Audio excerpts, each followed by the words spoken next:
గణపతి దేవునకు పాశాంకుశములు ముఖ్య ఆయుధాలు. అలాగే విష్ణువునకు సుదర్శన చక్రం ముఖ్య ఆయుధం.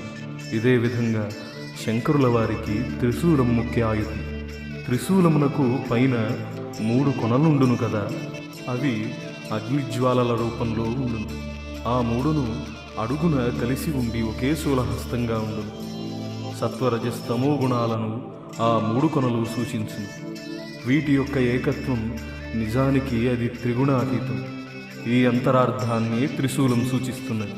అంతేకాకుండా ఇడా పింగళ నాడుల ద్వారా శ్వాస ప్రవహించి భూమధ్యమున ఉండి శిరస్థానానికి చేరుకునుచున్నది. ఇడ, పింగళ, సుషుమ్న అనబడు ఈ 3 నాడుల బ్రహ్మజ్ఞాన కేంద్రం ఏదైతే ఉన్నదో దానిని త్రివేణి సంగమం అందురు. త్రిశూలంలోని అంతరార్థమిదే. రెండవది నాగాభరణం అనేది